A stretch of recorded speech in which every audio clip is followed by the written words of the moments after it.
Hey y'all, so today I'm going to answer the question, will my nonprofit survive COVID-19? Let's get into it.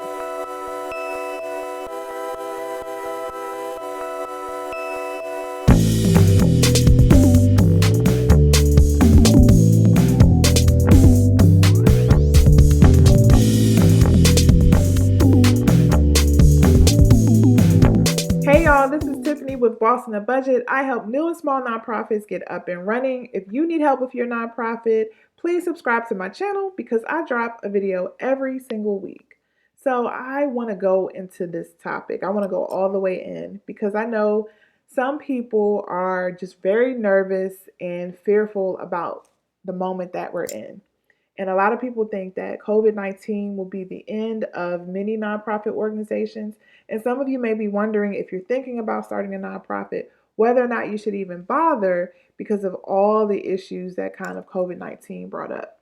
So before we get too deep into the video, I'm going to answer that question right away, whether or not you should start your nonprofit in the midst of COVID-19. And the answer is yes, if you've done your homework and if there's a demand for the service that you're providing or you want to provide, and if people have an appetite for seeing that service. So would people be willing to give or support in some kind of way? So if you can answer those questions and really have a plan for making money and providing kind of a service with the constraints that we're in right now, I absolutely think you can still start your nonprofit. I am not one of those people who think there are too many nonprofits. I've explained this in other videos. You probably disagree with me, but if there's a need and if someone is not meeting that need, then yes, we need the nonprofit.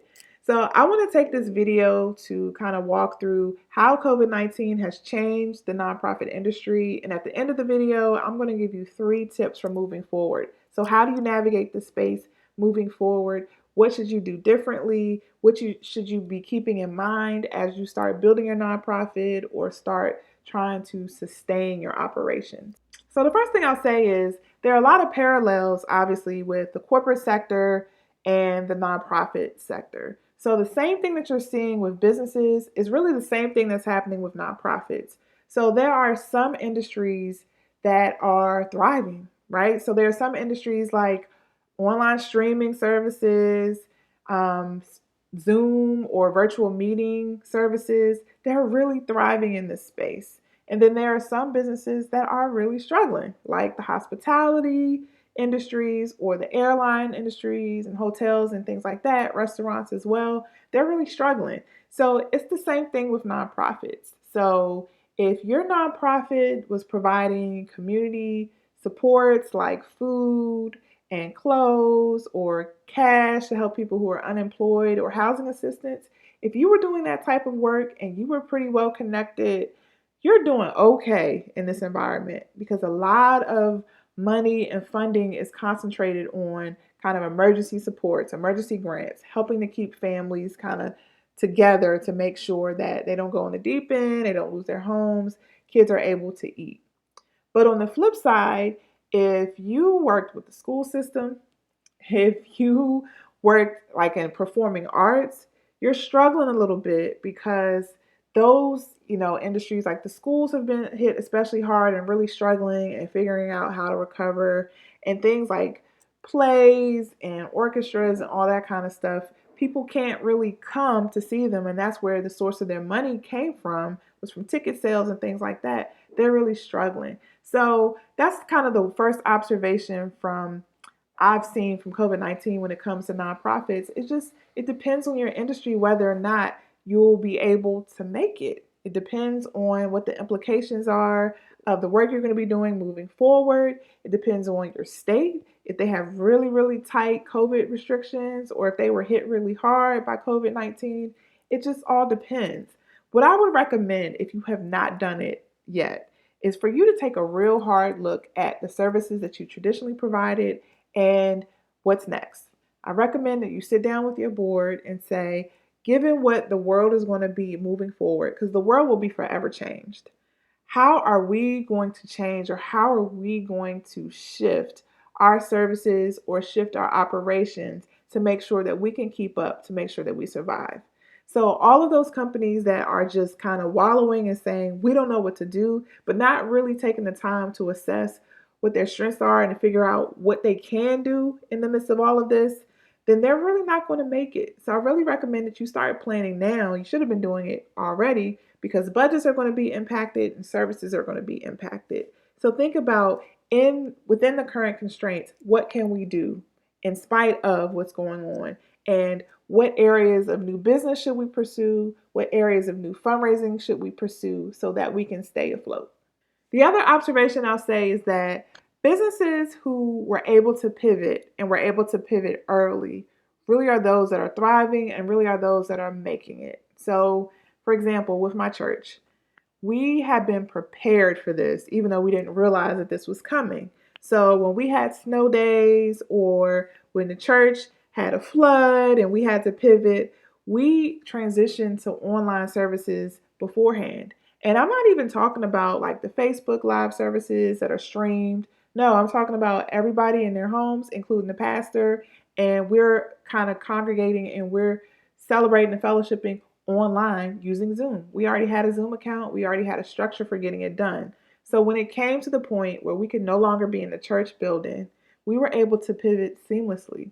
That Sunday, we immediately shifted. This was in mid March, seems like moons ago, but we were able to shift very quickly and we've been fine. We've been fine financially. We've been fine. Everyone's mentally not fine. Everyone wants to be back in the church, but we're able to be stable because we were prepared. So if you are a nonprofit who was able to pivot early on, who was able kind of to see the writing on the wall and be flexible and figure out what needed to work, then you were more likely to survive. But if you were kind of stuck in your ways, didn't want to adjust to online anything, very resistant to virtual things, virtual fundraising, all that kind of stuff, you suffered. So that's another observation that I just want you to keep in mind, that your inability to resist, your inability to kind of pivot and adjust and adapt will impact whether or not you will make it. And then the last observation I'll say, which will help determine whether or not nonprofits will make it or not, is their ability to pivot when it came to their fundraising. So around March was a time where a lot of people were in the midst of planning because the beginning of the year is pretty quiet. You're trying to recover from Christmas and holiday giving and all that, and you're gearing up for a lot of stuff for the remainder of the year. And it was right at the point where people were making plans, putting down deposits for their galas or their golf tournaments or maybe their 5 mile walks or whatever. And it just completely disrupted fundraising for a lot of nonprofits, especially large established nonprofits. So those nonprofits who were able to pivot with their fundraising, they were able to go online, do virtual events. They were able to make it. They were able to survive. So I saw virtual trivia nights. I saw a virtual ungala. So instead of a traditional gala, people still gave and they still came together online, but it was a different format. They were able to adjust. And I saw one organization make almost $1 million from doing just the ungala, but they were able again to pivot and adapt their fundraising practices to adjust to what was happening, right? Also, people were able to pivot to grant funding. So a lot of funders responded very quickly when COVID-19 hit. So there was a lot of money just being tossed around. A lot of grant funding was available for nonprofits. So those who were able to kind of pivot and see where the field was going and see the direction that fundraising was taking was able to kind of adjust and start applying for more grants or shoring up their relationships with their prior funders or their current funders to make sure that they were able to understand, what they were going through so that the funders could give them the funds they needed to get through this period. So your ability to survive, at least up to this point, and I'm recording this in September 2020, from March to September, your ability to thrive and make it depended on the things that I just talked about. And a lot of that focuses on your ability to pivot, your ability to be reliable and make it through this time. So I can't answer that question for you whether or not your organization is going to make it or it's going to survive. But what I will say is that you can make it. And if people are telling you, oh, don't ask for money, people are not giving, people are not spending money, that's not true. That is absolutely not true. I just work with an organization. They just started, like incorporated, were not known before July 2020. And as of September 2020, they've raised $70,000. So if people are telling you they're not giving, the money's not out there, don't believe the hype, y'all. Just know where that money's coming from and understand your donors, understand the field and the market. Again, understand that there's an appetite for the work that you're doing, whether people are going to want to support it, whether people are going to get behind it in this moment, and adjust accordingly. So I wanted to give you 3 tips for moving forward for what to do and how to survive moving forward in the pandemic, and 3 things you should keep in mind. So the first thing I'll say is you have to get comfortable with shifting to doing stuff online. So some of y'all may be incredibly uncomfortable with computers or uncomfortable using social media, and we all have to suck it up. I hate certain social media platforms, but I have to be on there. If I want the message to get out there and I want to educate more people, I have to be on there. And it's the same for you. If you want to get your nonprofit's name out there, if you want the visibility that you need to be able to make it, you got to be online. You got to have a solid website. You got to have some kind of social media, whether it be LinkedIn, Facebook, Instagram, TikTok, whatever. Whatever it is, next year is going to be something different. You have to figure out what your online presence is going to be, and it has to be a strong online presence. It just can't be, let's throw a page up there to let people know who we are and what they are. You got to be prepared to be able to not just work in the real world, but work in the virtual world, work in the online world. And the foundation, like the where you start, is having a solid presence in your website, solid presence in your social media so people can understand who you are and what you do. But I'm not just talking about externally, like how you communicate to people externally. I'm also talking about what you do internally in terms of your organization. You got to get comfortable using email. You got to get comfortable using things like Google Docs where you share documents and you're able to save, or multiple people can work with documents. You got to get comfortable using different apps and software that make it easier. Things like your customer relationship management systems, your CRMs, where you can document contacts you've had with people. You got to get comfortable using that stuff because then you'll be able to be more efficient in the work that you're doing as a nonprofit. You got to get comfortable using email marketing systems like MailerLite or like MailChimp. You got to get comfortable using that kind of stuff because that's how you communicate with people virtually. And some of that stuff can help you communicate within your organization, like how you communicate with your board members, how you share documents. It helps you become more efficient. And if you don't start now, you're going to be behind the curve in being able to pivot and being able to adjust quickly. If y'all are still caught up on, I don't know how to do video calls, or you're still caught up on, I don't know how to do digital signatures and all that kind of stuff, you're going to be left in the wind. So I want you to get comfortable using online services and having a presence online. So my second piece of advice is, yes, get comfortable with having an online presence, but don't forsake genuine relationship and genuine connections. So it's really easy, especially when we're using social media, to just like a post, like a page, and you feel like, oh, I'm accomplished. I did that, right? And you don't have to do the work to actually meet people, find out their stories, hear about who they are. It's really easy to be kind of hands off in the social media and online world because you can hide behind your computer. But instead of using that as a way to hide, use it as a way to build stronger relationships with people. Use it for what it was intended for, especially social media. It was intended to build connections. It was intended to build stronger online relationships where you can build relationships and meet people from all across the world, right? So don't use it as an excuse to not get to know people. Still use it to meet people and then pick up the phone and call those people. Still use this period, even though we're kind of transitioning to doing a lot of stuff virtually. Don't forsake like face to face contact with people, going into places and meeting people. If you're interested in building partnerships with local organizations or local retail businesses, go into the stores, ask the managers how they're doing. You know they're pretty hard hit. Like build those relationships that you can continue and strengthen online, but don't forsake like the power of having face to face relationship and face to face connection. And the last piece of advice I have for you is going to seem a little weird at first, but I need you to stay with me. Always build in education, awareness, advocacy into your mission. All right. And I'm saying that for a reason because we have to get more creative about how we raise money to fund our organizations. And it's clear that at some point, everybody's going to be vying for grants because everybody knows that grants are more plentiful right now. And everyone's going to have to be soliciting for donations, but it's always better to have a diverse set of income sources. So we have to think about what are other ways we can make money.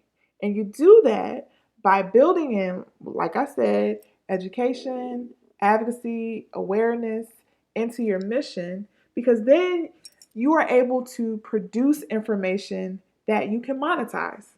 So, for example, if you are a mental health organization and you have tips for maintaining your mental health or maintaining balance in the middle of a pandemic, and you write an ebook on that or a worksheet on that, and you want to sell that for $5, you can do that, and that can be an unrestricted source of money for your organization if your organization is centered around education and awareness, because that's what that is. It's educating people about their mental health. It's making them aware of how important balance is and their mental health is in the middle of a pandemic.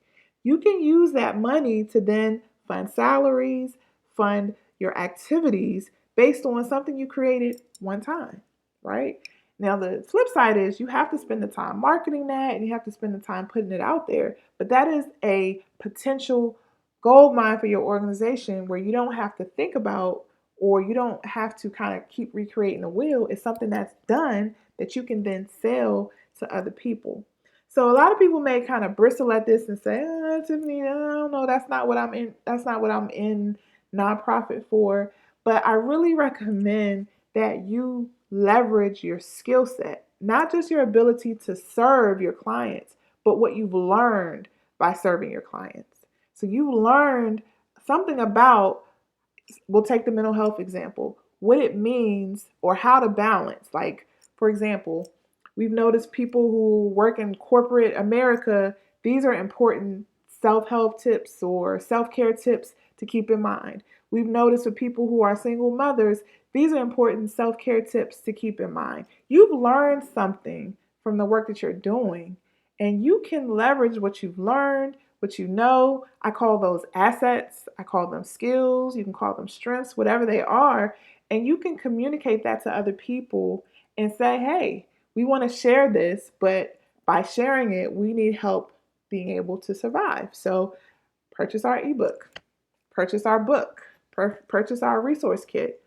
That is a way that your organization can make money. So that's just one example, but I really, really recommend that you start thinking about creative ways to make money in the face of everything that's happening in the changing world that we're in.